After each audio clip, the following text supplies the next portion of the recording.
Dati na nga nag-trending ngunit sinubok ng tadhana dahil nasunugan at ngayon ay pilit na bumabangon hatid ng kanilang pangontra sa init ng panahon. Nasunog po tong store namin. Nasunog lahat po ng mga gamit, ma'am, kasama? Lahat po. Na zero talaga kayo, ma'am? Zero, as in back to zero. At ngayon nga ay nagsaserve sila ng Giant Cream Cheese de Leche na 950 pesos para sa isang buo at 120 pesos naman pag gusto nyo ng per slice. Grabe yung slice nila, guys. So, ang laki din. Parang ano to, ano bang tawag doon? Egg pie? Opo. Ayan. Meron din silang ubi cheese de leche at ang bestseller nila na yema de leche. So, yung paikot niyan, ma'am, nilalagyan ng yema? Yes po, yema Ayun. spread. And then, ano yan, ma'am? Bali, meron po kaming minatamis na saging. Minatamis na saging. Ayun po yung pinakalaman niya. Then, lalagyan po namin ng sariling gawa din po namin na custard milk. Sunod ng saging, custard naman. Ayan yung ating custard. Ang dami din, guys, oh. Ayan, crush ice na, guys. After ng custard. Ayun, pinuno. Tapos lalagyan ulit siya ng yema. Ayan. Grabe. Then, ito po, lalagay po natin yung sarili din namin gawang leche. Ayan, sarili nyo rin. Nakakailang kayong ganyan, ma'am, sa isang araw? Ngayon po, nasa 250 po. 250 na yung maliliit na leche Opo, plan na yan. So, ibig sabihin, 250 order ng yema de leche yan. Opo, 200. Yun, grabe. Bagay na bagay talaga kasi sa summer yung ganito. Tapos yan, guys, yung kanilang yema. Iniligay, yung kanilang leche plan, niligay na sa ibabaw. Ayan. Ay, maapaw. Sorry. Okay lang po. Gatas. Ayan, guys. So, ito na yun, ma'am. Yes po. Magkano po yung ganito? 130 lang po. 130 yung kanilang yema de leche. Ayan, guys. Merong saging, may yema sa gilid, may custard, may yelo. At saka yung nasa toppings niya, yung kanilang leche plan na mini. And then, guys, after yung yema de leche, meron din sila dito, guys, leche plan. Magkano naman po sa isang ganyan, buo? Sa isang buo po, bali 950 po siya. 950 isang ganyan. Pero pag ma'am, per slice, magkano po? 120 po. 100. Sa isang, ma'am, isang ganyan, ilang slice yan? 8 slices po. 8 slice. So, 120 siya, ma'am, pag pag per piece. Sige nga, ma'am, pa-order nga ako ng isang slice lang.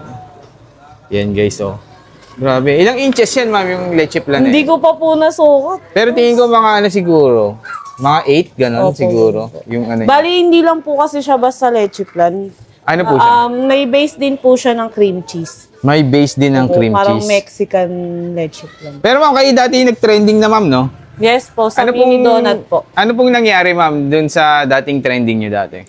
Bali, June 2024 po. Nasunog po tong store namin. Nasunog lahat po ng mga gamit, ma'am, kasama? Lahat po, pati nagsarado din po yung mga branch namin. Ayun, na zero talaga kayo, ma'am. Zero, as in back to zero. So ngayon, ma'am, bumabawi na ulit kayo, ma'am? Yes po, bumabawi kailangan. Ayun, guys, sa mga naghahanap dyan ng halo-halo, meron din kayo, ma'am? Meron po.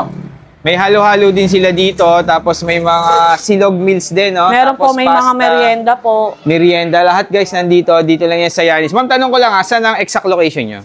Bali, located po kami sa 402 Pacheco Street, Barangay 67 po. Grabe yung slice nila, guys. So, ang laki din. Parang ano to, ano bang tawag doon? Egg pie?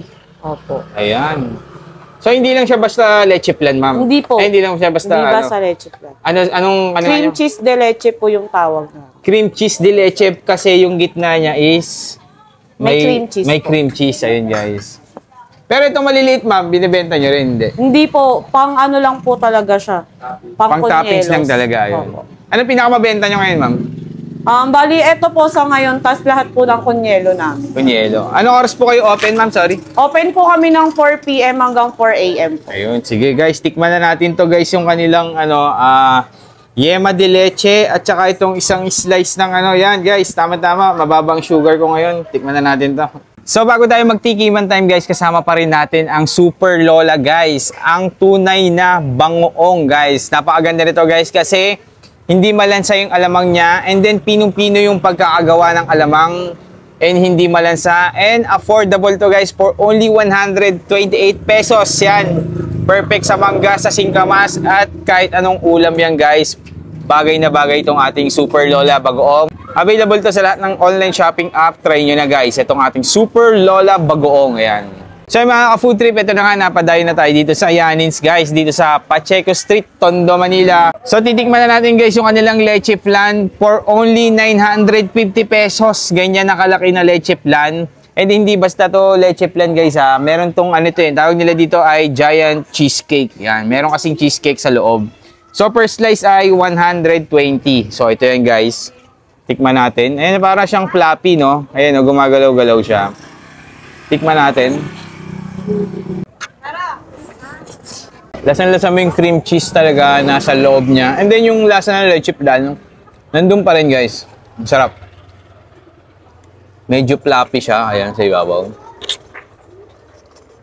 So, tikman naman natin yung yema de leche niya guys. Ito naman yema de leche. Paikot siya ng yema, yung gilid niya.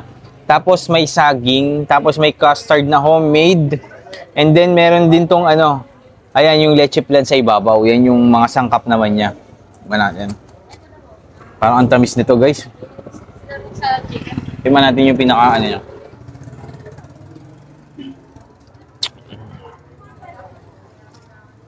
Ang sarap guys. Nasa ilalim nito yung pinaka-ano niya.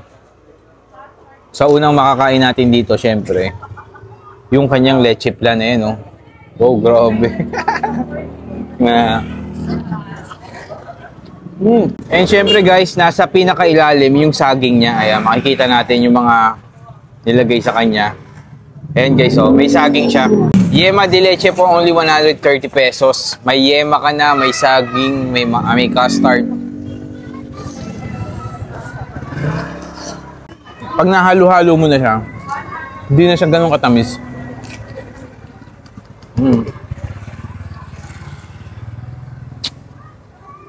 Parang ano siya guys eh. Yung lasa niya is parang saging con yelo na mas medyo malasa kasi may ano to eh, may yema. Tsaka leche flan eh. So guys, meron din sila ditong ubi queso de leche, may halo-halo rin sila, may silog. Ang dami guys, may mga merienda pa sila dito. Kaya kung naghahanap kayo ng solid na food tripan na merienda dito sa Tondo guys, try nyo na dito sa Yanins guys. And then syempre kasama pa rin natin yung ating Green Smart Rice Coffee. Ayan guys, ang kape na gawa sa bigas. Low calorie and decaffeinated guys. Napakaganda nitong kape na to. Bagay na bagay ito sa mga acidic. Kaya kung acidic ka, try mo na to. Available din to sa lahat ng online shopping app. Kaya yun lang mga ka-food trip. So yun lang mga ka-food trip. Thank you.